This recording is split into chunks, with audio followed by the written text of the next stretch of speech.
Activity 5.2 Language Focus Use of can or could for request অনুরোধ করতে can এবং couldের ব্যবহার In the conversation এই কথোপকথনে আলিয়া ব্যবহার করেছে ডিফারেন্ট বিভিন্ন ল্যাঙ্গুয়েজ এক্সপ্রেশন ভাষাগত অভিব্যক্তি টু মেক তৈরি করতে রিকোয়েস্ট অনুরোধ টু হার মাদার এই কথোপকথনে আলিয়া বিভিন্ন ধরনের ভাষাগত আবেগ ব্যবহার করেছে তার মাকে অনুরোধ করার জন্য।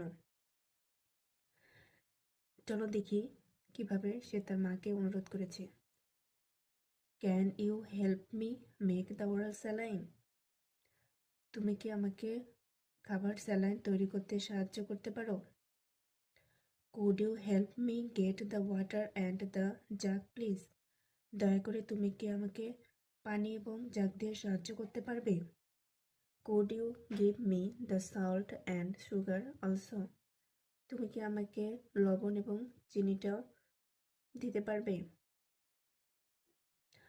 When we make request আমরা যখন কোনো অনুরোধ করি to someone কাউকে for something কোনো কিছুর জন্য we use আমরা ব্যবহার করি can could অর্থাৎ আমরা যখন কোনো কিছুর জন্য কাউকে অনুরোধ করি তখন ক্যান এবং কুড ব্যবহার করি। ইউজুয়ালি সাধারণত আমরা ব্যবহার করি ক্যান।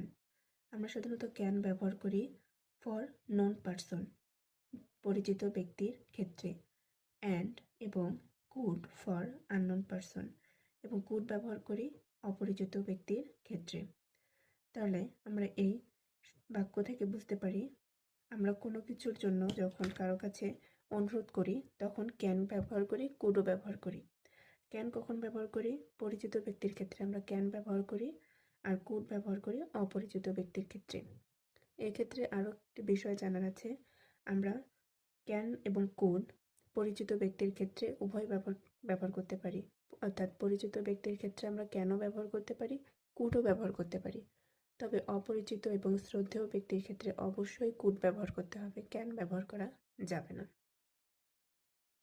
আমরা উপরে কনভারসেশনে দেখি আলিয়া তার মাকে রিকোয়েস্ট করার জন্য কেন ব্যবহার করেছে, কুডও ব্যবহার করেছে।